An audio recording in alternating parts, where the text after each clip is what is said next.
Hello my dear students, कैसे हो आप? I hope you all are fine and in my today's period we will see EVS 2 lesson number 6 Stone Age Stone Tools. It means that in this lesson we are going to see how the stone tools were prepared in Stone Age. Okay, 6.1 is types and forms of tools according to the type of task, and second is Stone Age tools. These two topics we are going to learn in this lesson. First is types and forms of tools according to the type of task. Now in this lesson, see, if we saw a shiny object buried in the ground, what would we do to take it out? अगर हमें कोई भी shiny चीज अगर दिखती है ground के अंदर, तो हम अगर उसको हमें उसे निकालना है ग्राउंड के अंदर से, जमीन के अंदर से कोई भी शाइनिंग वाली चीज दिखती है तो हमें लगता है अरे इसमें क्या है, ये क्या दिख रहा है, कहीं सोना चांदी तो नहीं है। तो हम क्या करेंगे, उसकी खुदाई करेंगे, है ना। तो उसको निकालने के लिए हमें क्या लगेगा, कौन सी चीज लगेगी, हमें कैसे निकालेंगे हम? कुछ ना कुछ तो ऐसी शार्प चीज लगेगी ना, जिससे जमीन को हम जमीन की खुदाई कर सकते हैं। Perhaps we would scrape it out with our fingers. सबसे पहले अगर हमारे पास कोई चीज नहीं है तो हम क्या करेंगे, सबसे पहले हाथों से ही, नाखून से ऐसे उसको निकालेंगे जमीन के अंदर से, ऐसे ऐसे करके, है ना। If that did not work, we might try to dig it out with a twig or stick. अगर वैसे भी निकलता नहीं, हाथ से अगर निकलता नहीं, तो हम क्या करेंगे, कोई पेड़ की लकड़ी जो रहती है वो लेंगे, या कोई भी लकड़ी लेकर उससे हम उसको निकालने की कोशिश करेंगे। If that too did not work, we would have to look for a pointed stone. अगर उससे भी नहीं निकलता तो हम क्या करेंगे, कोई पॉइंटेड स्टोन देखेंगे, शार्प वाला स्टोन, और उससे उसको खुदाई करके निकालेंगे। That should do the job, but if it still doesn't, then we would have to get an iron rod to dig that shining object out.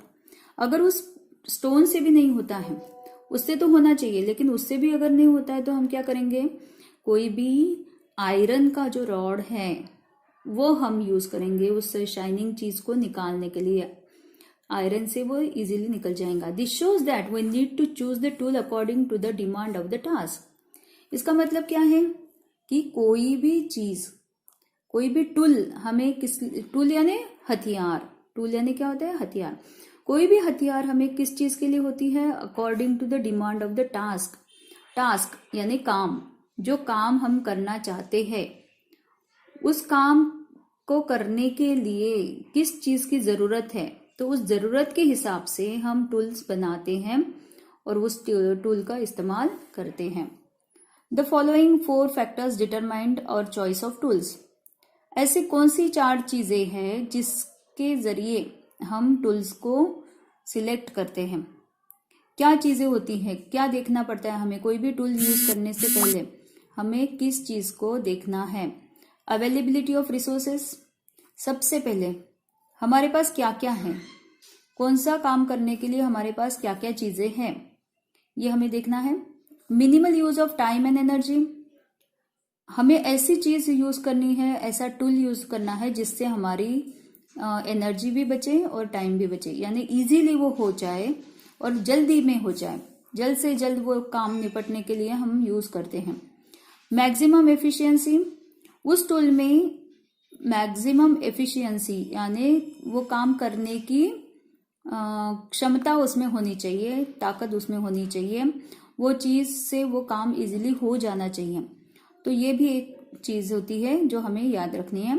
Skill of handling tools which is acquired through practice, और उस tool को किस तरह से इस्तेमाल करना है, किस तरह से उसको हैंडल करना है, उसको हमें किस तरह से पकड़ना है, कैसे यूज करना है, ये सब चीजें हमें आना जरूरी है। तो ये 4 फैक्टर्स है जो डिटरमाइन करते हैं कि हमें कौन सा टूल यूज करना चाहिए। Apes like the chimpanzee also use stones to break seeds and nuts. Chimpanzee जो थे, आपको पता होगा, चिंपांजी आपने देखा भी होगा कहीं जू में वगैरह। तो वो क्या करते थे, किसी भी सीड को या नट को तोड़ने के लिए, फोड़ने के लिए, उसमें से निकालने के लिए वो स्टोन्स यूज करते थे, है ना। एक तरह का स्टोन वो यूज करते थे, और जिससे वो इजीली वो नट फोड़कर उसमें से खा सकते थे चीज। They used sticks to steer the ants out from ant hills to catch them. वो लकड़ी का इस्तेमाल करते थे किस चीज के लिए, एंट्स को एंट हिल से बाहर निकालने के लिए।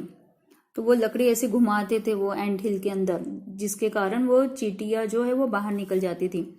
Humans too have always been using tools such as bones, stones, dried twigs and sticks as tools. Human यानी इंसान, ह्यूमन यानी क्या होता है, इंसान। इंसान भी इस तरह के टूल्स यूज करता है, बोन्स के, स्टोन्स के, ड्राइड ट्विक्स यानी जो पेड़ की ब्रांचेस होती है ना, या डाली होती है, उसको फिर स्टिक्स, लकड़ी यूज करके इसका इस्तेमाल टूल की तरह वो करता है। With continuous and minute observation, experimentation and their inborn imagination, humans learned that they could sharpen rods, bones, sticks and stones into tools to carry out their task more efficiently. और observation करके, फिर continuous study करने के बाद, अलग अलग experiment करने के बाद ह्यूमन जो है उसको समझ में आया, यानी इंसान को समझ में आया कि किस तरह से रॉड को शार्प करना है, बोन्स से टूल्स कैसे बनाना है, स्टिक्स और स्टोन्स का इस्तेमाल कैसे करना है। इस तरह का सब वो समझने लगा इंसान, और किस तरह से अपना टास्क अच्छे से करना है, एफिशिएंटली यानी बहुत अच्छी तरीके से किस तरह से करना है, ये उसे समझ में आने लगा। They also learned that they could give these objects any shape they desired. In object को वो अपने हिसाब से शेप भी दे सकता है, ये भी उसे समझ में आने लगा। In the previous lesson we saw that stone tools were found with the remains of Homo habilis. हमने देखा है कि स्टोन टूल्स होमो हैबिलिस के रिमेन्स से तैयार हुआ था। We can say that he made them because they were found near his remains. और उसने वो, हम ये बोल सकते हैं कि ही मेड देम यानी इंसान ने ये टूल्स बनाए। But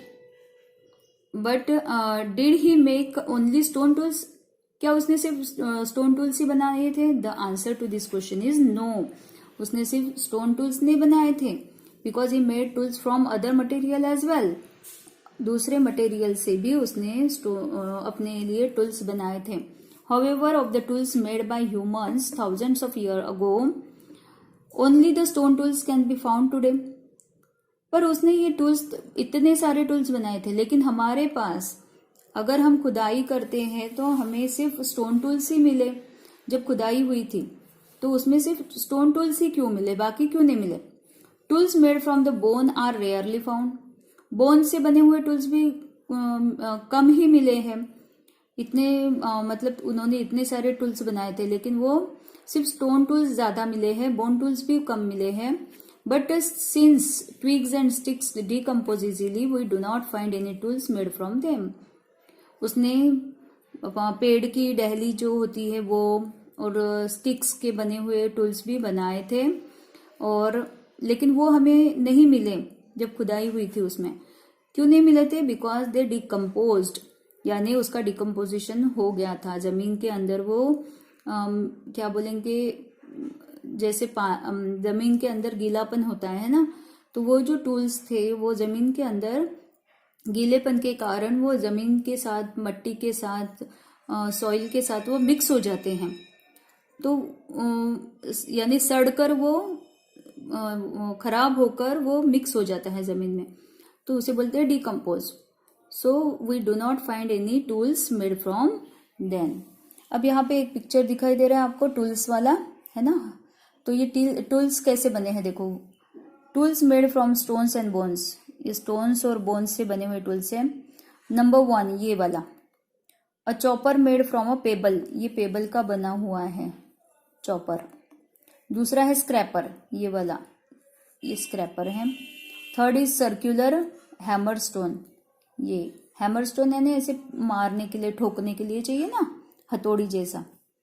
a chopper made from a flake of stone, अब ये जो है 4 नंबर, ये भी चॉपर ही है और फ्लेक स्टोन से ये बना है। वाइट वाले जो समंदर में स्टोन्स मिलते हैं ना, उस तरह के कलर वाले स्टोन्स मिलते हैं, उसका बना है ये।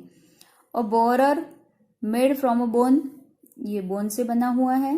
And antler used as a pick, ये एंटलर जो है ये पिक की तरह इसको यूज किया जाता है।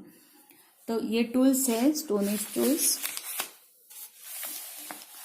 तो ये जो है लेसन, इसका यहाँ तक पेज नंबर 25 हमने इस वीडियो में कंप्लीट किया है। आगे का जो है मैं अगले वीडियो में पार्ट 2 में आपको पढ़ाऊंगी। ठीक है, इतना लेसन आपको रीड करना है, समझना है, और ये जो टूल्स है इनके नाम जो है आपको याद रखने हैं। ठीक है, thank you so much, have a nice day.